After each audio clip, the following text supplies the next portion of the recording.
penggerak berbagi untuk negeri, guru penggerak majukan pendidikan, guru penggerak menghamba pada murid, kreatif rancang pembelajaran, hargai potensi, tingkatkan prestasi. Bismillahirrahmanirrahim. Assalamualaikum warahmatullahi wabarakatuh.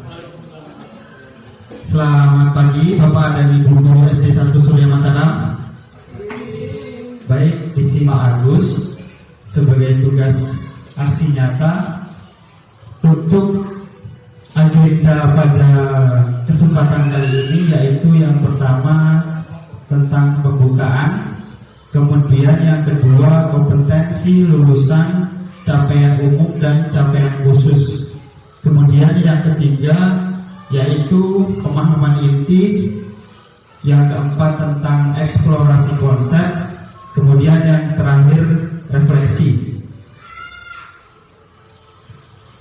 Untuk kompetensi lulusan modul 1.4, di sini modul ini diharapkan untuk berkontribusi untuk mencapai sebuah kompetensi lulusan sebagai berikut. Yang pertama yaitu gerakan memahami pentingnya pengetahuan kebutuhan belajar dan lingkungan yang memfasilitasi seluruh individu di sekolah agar dapat meningkatkan kompetensi secara aman dan nyaman.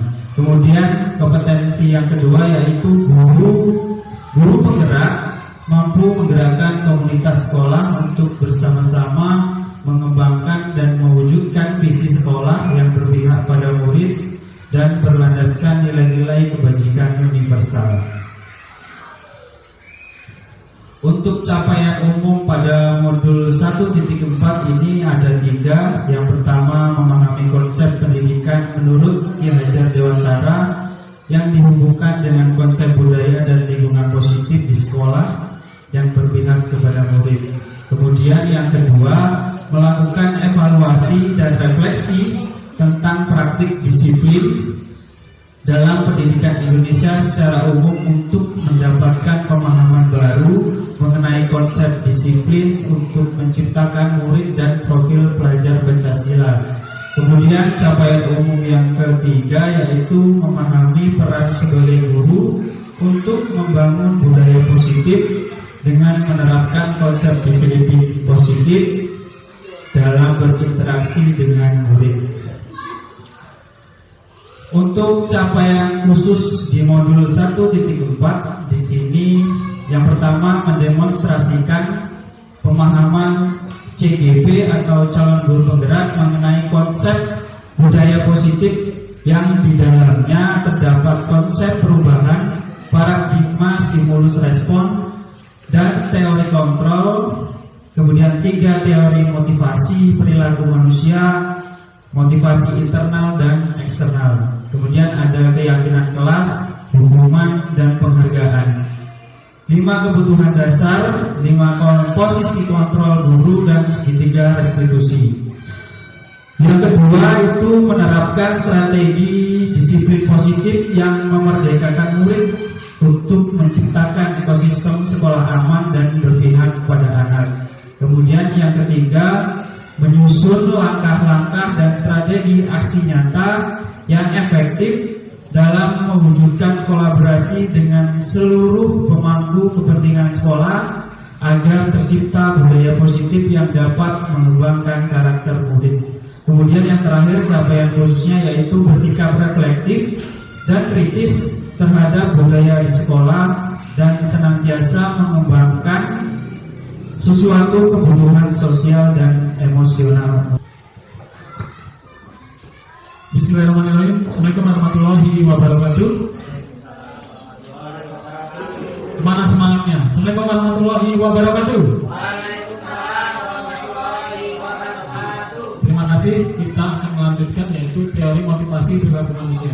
Tapi sebelumnya kita akan ice breaking biar tak jenuh. Bapak Ibu tolong semuanya di depan sini, Pak.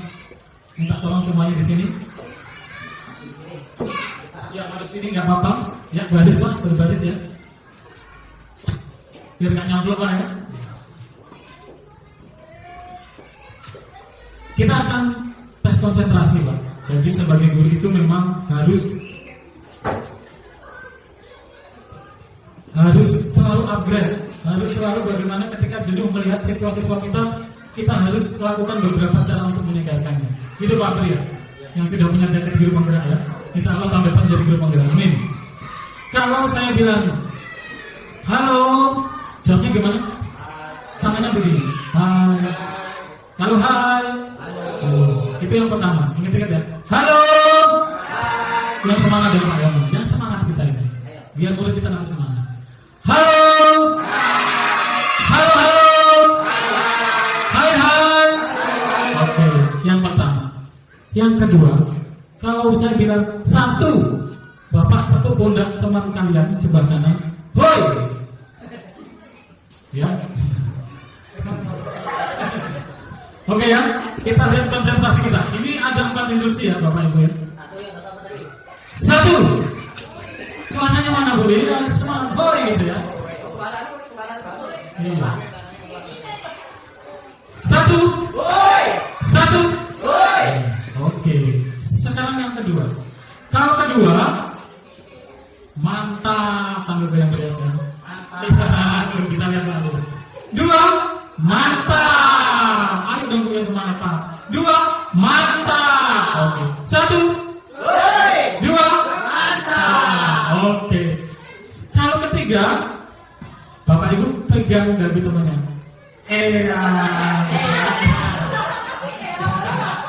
Oke ya. Oke.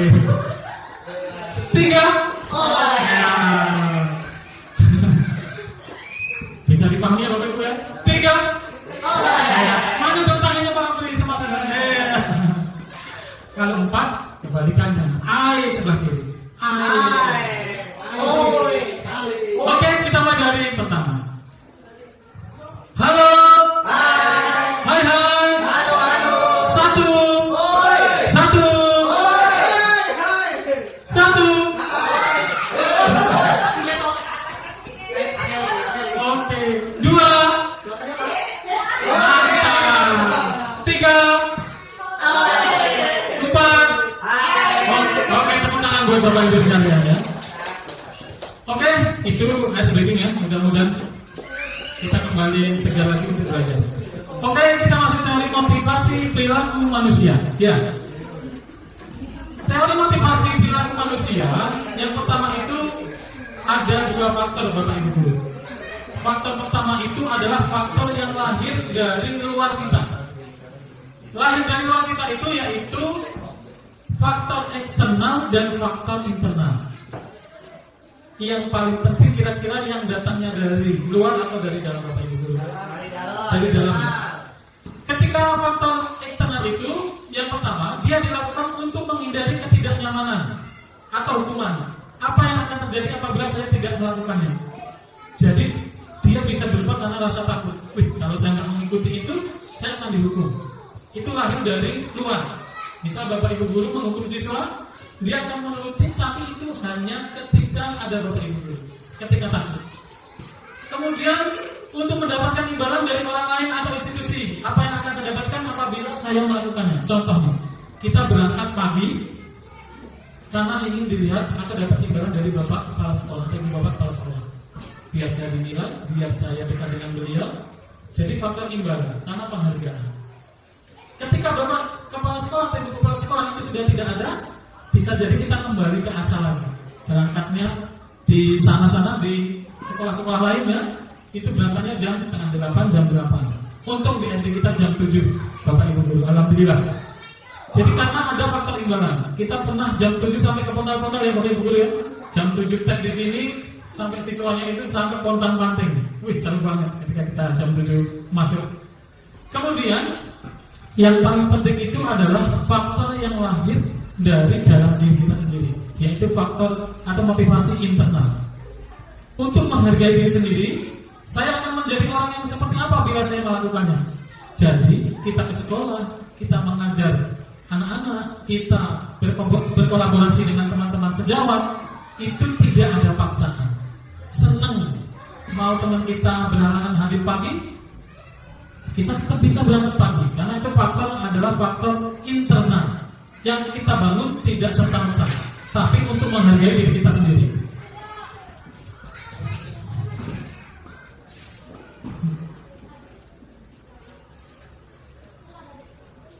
Ya, pertanyaan yang muncul ketika itu terjadi adalah ada pertanyaan reflektif di sini ya.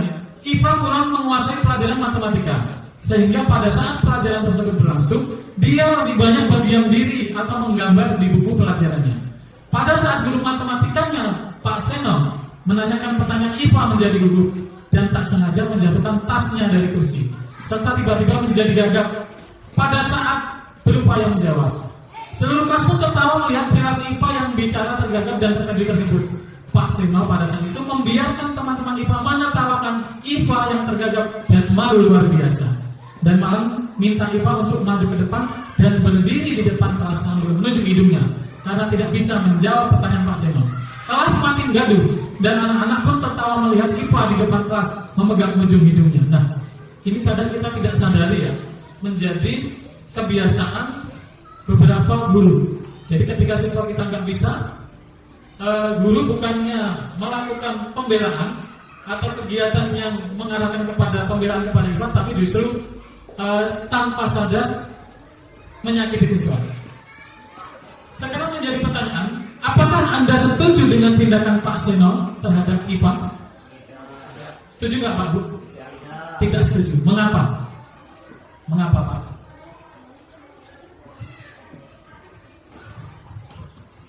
Karena Pak Seno tidak memposisikan sebagai seorang guru, mengambil posisi seorang manajer, tapi beliau lebih menghukum anak atau membiarkan anak dibully atau maju membuli di kelas, Pak.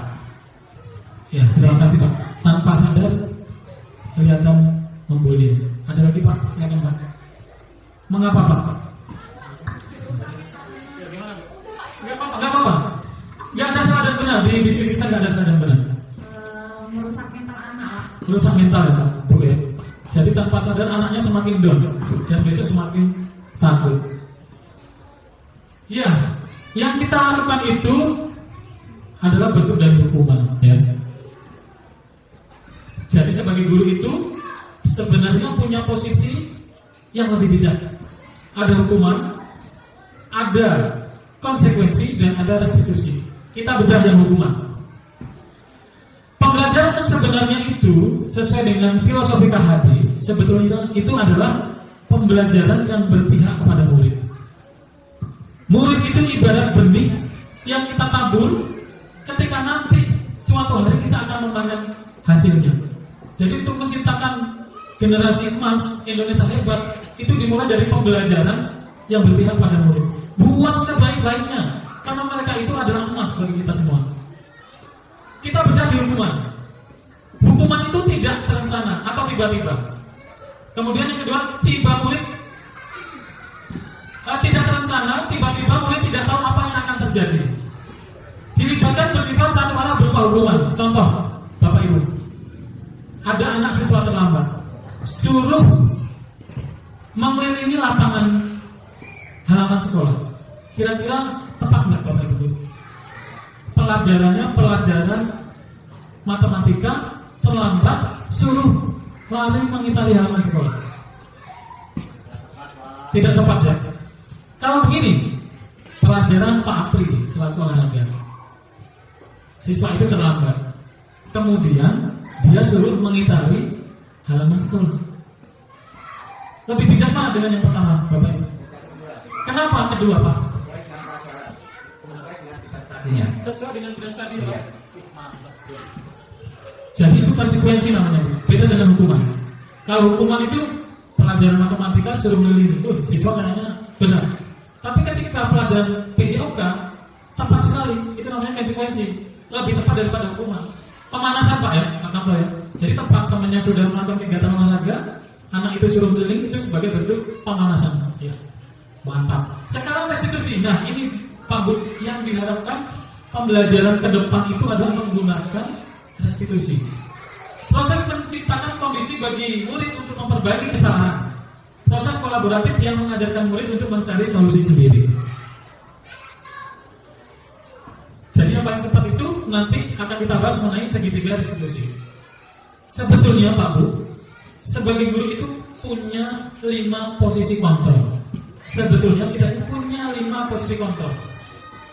Yang pertama adalah guru ini bersikap sebagai penghukum. Yaitu tadi senangnya hukum. Pelajaran matematika suruh lari, nggak pakai atribut ketika upacara, ngambilin sampah. Kemudian yang lainnya yang bikin sakit hati kepada siswa tanpa sadar, dan itu tiba-tiba. Kita keras yang tidak sesuai dengan prinsip seorang guru. Yang kedua, pembuat merasa bersalah. Nah ini pembuat merasa bersalah. Biasanya guru gini, anak-anak, apa kamu gak kasihan dengan ibu kalau kamu melakukan kegiatan itu terlambat terus? Nah, seorang anak-anak ini salah, dan itu akan terekam sampai nanti. Sebagai teman ini lebih baik dari sifat seorang penghukum dan merasa bersalah. Nah, biasanya bapak guru, gimana kabarnya? Nah, besok jangan melakukan lagi ya. Itu pun ada kelemahannya. Kemudian ada sebagai pemantau, dan yang terakhir adalah sebagai manajer. Nah, manajer ini yang paling diharapkan oleh posisi kontrol seorang guru. Contoh penerapan 5 posisi kontrol ya. Ini akan ada sebuah narasi ya, yang menggambarkan 5 posisi kontrol seorang guru. Kita cermati sama-sama. Yang pertama sebagai penghukum. Ketika siswa itu melakukan kesalahan, guru menyuruh hormat pada bendera selama 1 jam. Kemudian pembuat merasa bersalah. Berapa kali ibu bapak harus memberitahu kamu selalu saja mengecewakan ibu bapak. Nah ini kadang guru juga melakukan itu. Yaitu berarti guru berada pada posisi kontrol, pembuat merasa bersalah. Kemudian teman. Nah, bahasa-bahasa yang bisa diucapkan ketika guru di posisi kontrol ini, ayo dong, ikuti aturan sekolah. Tolong bantu ibu ya sekali ini. Ya sudah, tidak apa-apa. Lain kali jangan sampai berbuat seperti ini lagi ya. Itu bahasa yang dikeluarkan oleh guru. Kemudian sebagai pemantau, bahasa atau narasi yang diucapkan seorang guru biasanya, kamu sudah melanggar peraturan sekolah. Kamu tahu konsekuensinya. Setelah upacara, kamu beri atribut ke koperasi dan jangan diulang lagi. Lebih bijak ya Bu ya. Jadi ada solusi. Nah ini yang diharapkan ada pada setiap guru. Sebagai manajer ini menggunakan segitiga restitusi. Pada segitiga restitusi itu ada langkahnya Bapak Ibu. Nanti akan bahas lebih lanjut. Apakah kamu tahu kesalahanmu? Kira-kira bagaimana kamu memperbaiki kesalahanmu? Ditawarkan kepada siswa. Ketika dia salah, ditawarkan dengan menggunakan keyakinan kelas. Sekarang Bapak Ibu, sebelum kita masuk ke restitusi yang lebih detail, ada 3 tahapan segitiga restitusi. Yang pertama Pak Bayu, ya, mengidentifikasi masalah. Kita tanya, kita panggil siswanya. Misal nih, kemarin ada cerita anak kita nyontek. Ditanya, kenapa kamu gebrak-gebrak meja? Ditanya, ini loh Pak, saya dituduh mencontek. Padahal saya nggak nyontek Pak. Kemudian yang kedua, validasi tindakan yang salah. Ditanya, kira-kira nak, kamu gebrak-gebrak meja tuh salah nggak? Iya Pak, salah. Kita juga menyetarakan dengan mereka. Bapak juga pernah berbuat salah loh. Dulu pernah marah-marah, nggak tentu. Terus yang terakhir, kita menanyakan keyakinan. Nah kalau itu salah, nah, kira-kira sebaiknya bagaimana? Oh saya nahan emosi Pak, saya nggak akan mengulangi. Nah itu kira-kira sesuai dengan prinsip apa? Menghormati dan menghargai orang lain. Oke. Sekarang kembali ke saya tadi Pak. Nah kita jawab sama-sama mengenai, ya ini masuk di posisi kontrol yang mana Bu? Ya. Yang pertama Pak Bu tadi sebagai penghukum. Yang kedua pembuat merasa bersalah. Yang ketiga pemantau. Yang keempat manajer. Satu lagi sebagai teman. Nah, bahasan ini masuk ke posisi kontrol yang mana? Saya kecewa sekali dengan kamu. Merasa bersalah. Membuat merasa bersalah. Benar sekali. Kamu tidak pernah benar melakukannya. Salah terus. Merasa bersalah. Pemantau. Apa Bu? Pemantau. Kita lihat jawabannya. Pengguru. Tidak apa-apa. Memang belajar itu nggak harus sekali pas. Lagi Pak. Wih seru ini. Wih tadi perhatiannya. Apa rencana untuk menyelesaikan masalah ini? Nah? Apa rencana kamu? Pemantau, manajer, merasa bersalah? Manajer, kasih tepuk tangan benar semua ya. Selanjutnya Pak, ayolah lakukan demi Bapak ya. Ayolah lakukan demi Bapak ya. Luar biasa sebagai teman. Selanjutnya, kamu tidak pernah mendapat nilai jika tidak mengerjakan tugas. Kamu tidak pernah. Pemantau. Ya, pakai bahasanya lebih datar. Oke Pak, mantap. Sudah paham Bapak Ibu kita luar biasa. Nah, untuk melakukan itu semua Bapak Ibu, kita perlu menyepakati di kelas sebelum ajaran baru. Kita bikin kesepakatan kelas atau keyakinan kelas. Mengapa keyakinan kelas? Mengapa bukan peraturan kelas? Kenapa ya? Keyakinan kelas. Dengan menggunakan keyakinan kelas, peserta didik akan muncul rasa tanggung jawab dan yakin tumbuh dari sendiri. Ditawarkan kepada anak. Nilai-nilainya ditawarkan. Misalnya, kelas harus bersih. Berarti itu ada nilai-nilai kebersihan dan bisa didapat dengan keimanan. Kebersihan adalah sebagian dari iman. Berarti kelas kita, sekolah kita ini harus bersih. Kita tawarkan kepada anak. Setuju? Mereka yang bikin kesepakatan dengan kita. Setuju Pak? Nah, kita masuk ke dalam dulu. Pembentuk keyakinan kelas bersifat abstrak, berupa pernyataan universal. Nilai-nilai kebajikan yang dibuat dalam pernyataan positif sedikit saja agar mudah diingat sesuai dengan kondisi kelas dan sekolah, sehingga mudah diterapkan. Keyakinan kelas harus kesepakatan bersama semua warga sekolah. Warga kelas dilibatkan saat membuat keyakinan. Nah, jadi kita bikin itu bersama. Jadi seandainya anak ada yang tidak memakai seragam hitam putih, kita tanya ke mereka. Seperti keyakinan kelas, kenapa sih seragamnya harus sama, kok kamu beda? Dijelaskan nilai-nilainya. Nilai persamaan martabat. Kalau beda menandakan ada perbedaan kasta. Kalau merah putih, semuanya tidak ada perbedaan. Nah, ini segitiga restitusi yang kita sedikit sambil di depan tadi. Segitiga restitusi adalah suatu proses dialog yang dijalankan oleh guru agar dapat menghasilkan murid yang mandiri dan bertanggung jawab. Menstabilkan identitas ditanya. Kemudian validasi tindakan yang salah. Kenapa? Kita juga mengibaratkan yang sama. Dan yang terakhir, keyakinan apa? Contohnya, menstabilkan identitas. Berdasarkan prinsip pembuat kesalahan adalah bagian dari proses pembelajaran. Nah, validasi kesalahannya. Berbuat wajar itu, berbuat salah itu wajar. Tidak ada yang sempurna. Ibu bapak juga pernah melakukan itu. Ibu bapak tidak mau mencari siapa yang salah, tapi ibu bapak ingin mencari solusi dari permasalahan. Kamu berhak merasa gitu. Nah, kira-kira anak kita kalau begitu kan gimana Pak? Wajar Pak Apri, saya salah kemarin kan tanda tangan SKC Pak misalnya, karena saya nggak datang. Maaf ya Pak, itu misalnya. SPD-nya udah ada belum Pak? Pak saya akan lemes ya? Ya nggak apa-apa, lemes dulu nanti seger di akhir. Yes, ya.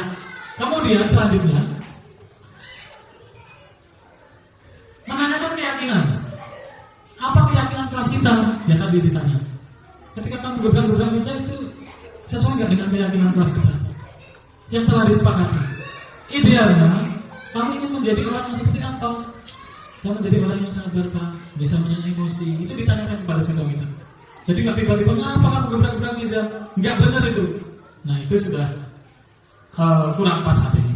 Nah ini kemarin kita bikin bersama siswa kelas 5 yang kebetulan dituduh mencontek padahal katanya tidak.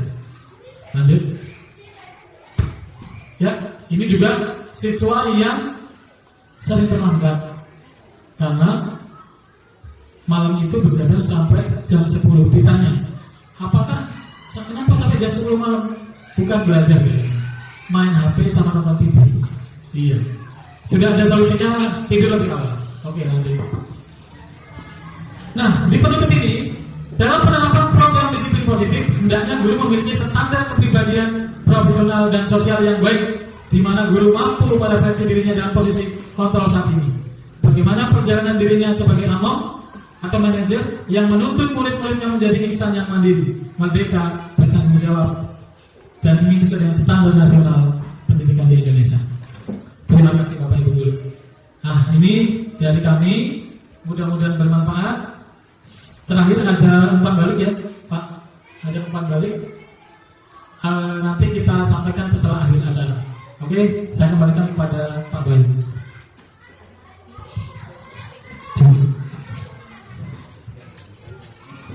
Oke, mungkin mempresentasikan tadi, kita sebagai seorang pendidik bisa menjadi pendidik yang lebih baik dan bisa menerapkan program restitusi yang bisa membuat anak tidak menjadi terjerat atau membuat anak bisa mencari solusi dengan kita membantu, mengarahkan dan menemukan solusi-solusinya mereka yang ada punya masalah. Kemudian penutup, mari kita tutup acara ini dengan baca alhamdulillah, alhamdulillahirobbilalamin. Saya akhiri, wassalamualaikum warahmatullahi wabarakatuh. Waalaikumsalam warahmatullahi wabarakatuh. Terima kasih.